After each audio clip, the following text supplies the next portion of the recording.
the times when almost every watch manufacturer is going bigger with the case sizes for watches, it is not very common that you would see a new release to come out in 2021 where the watch has not just gone back to its original size but also considerably smaller in its size than the current line.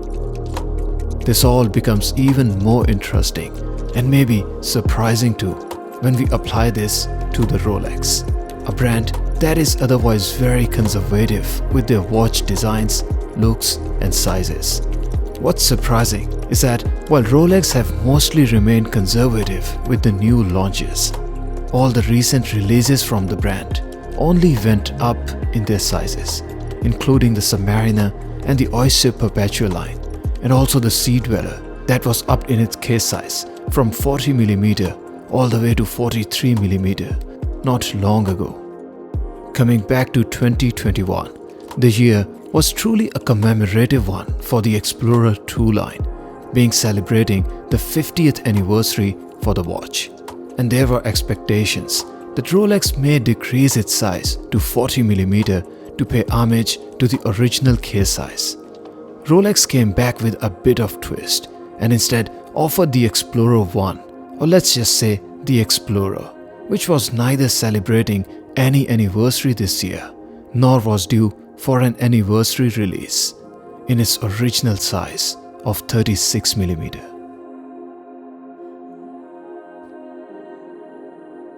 While Rolex abandoned the 39mm case size in the OP line in favor of a 41mm case size, the approach taken with the Explorer model this time is completely different. And not just that the Explorer has reduced in its size, the case is actually also fully redesigned along with the bracelet to the point that it looks and wears completely different from the OP36 and the DJ36 line as well. I've discussed and pinpointed the differences between the OP36 and the Explorer 36 in my comparison video as per link on the top right corner of your screen. But I will summarize the findings again. While the all-new Explorer is marketed as a 36mm watch, it may possibly be the smallest 36mm watch in the Rolex range. And it is indeed, overall, a considerably smaller watch than the OP36, which is technically also a 36mm watch. But when you try to understand the differences between the all-new Explorer 36 and the Explorer 39 that is now discontinued, you really need to compare every dimension to determine why they look so different than the actual marketed difference of 3mm in the size. Starting off with the text on the dial, the word Explorer has moved from above 6 o'clock position to under the 12 o'clock position, meaning where the 39mm model had 3 lines of text at the lower half of the dial, the new model has 3 lines on the upper half. Although the dial hands were indeed required to be shortened to fit inside a smaller case, if you notice closely, you can see that the 39mm reference had dial hands that met the minute graduations on point, whereas in the new 36mm reference, the minute hand seems to be a little too short and doesn't quite meet the minute markings at the dial periphery. The hour hand is also more pointed in the new 36mm model, and this aligns with the pointed hands we see on the new Submariner versus the previous 40mm ceramic sub. Speaking about the shade of the dial, the new 36mm model comes with a glossy and jet black dial color as opposed to the 39mm model that had a greyish black or a vintage black shade for the dial. For reference, the outgoing 39mm model shared the same dial shade as we have seen in the Sea Dweller 43mm reference, and then the new Explorer 36 shares the same dial color as we see in the Submariner and the GMT reference. Now speaking about the differences in sizes, as it can be seen that both watches look quite different in their case sizes. The size of the case measured at the outer extremity of the bezel on the 39mm reference is 38.3mm, whereas the same size measured on the 36mm model is 34.9mm. So while the difference in the case size is 3mm, the difference in the face of the watch is about 3.5mm. Measuring the size of the dial, I've measured the size of the crystal on top of both of these watches. On 39mm model, we have 32.5mm size, and on the 36mm model, the size is 30.3mm. So again, the dial is much bigger on the 39mm model, and you do feel it on the wrist. To put the dial size and the difference into another perspective, the size of the dial on the Rolex Submariner and the Sea Dweller 43mm is the same, while they are both technically different watches with the size difference of 2mm. How the watch wears on the wrist is determined from its lug to lug, and we have 47.3mm on the 39mm model as opposed to 43.1mm on the new 36mm model. So again, while you would think that the new model will wear 3mm smaller than the outgoing 39mm model, it actually wears even smaller than 4mm when you factor in the lug to lug. Speaking about the bracelet, the outgoing 39mm model has a 20mm bracelet that tapers down to 15.3mm and then has a clasp that is 17.6mm wide.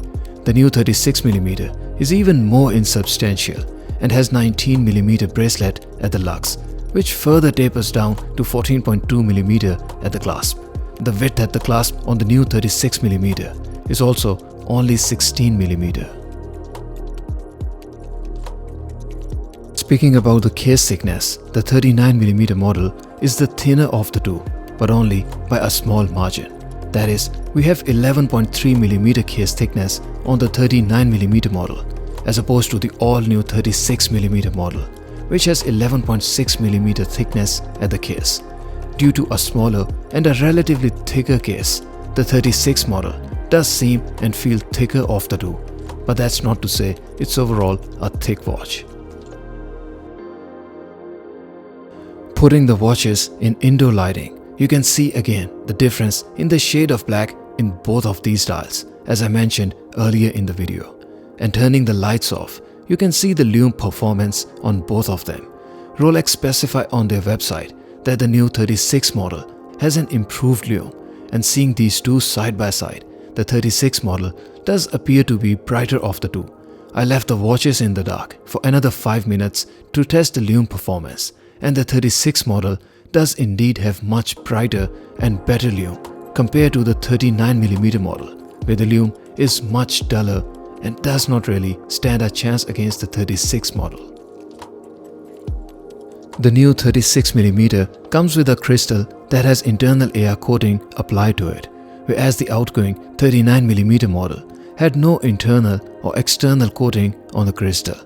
The air coating, although only internally, means that you have a dial on the new model that is more legible, clearer, and naturally more enjoyable, with less distractions from the reflections through the crystal.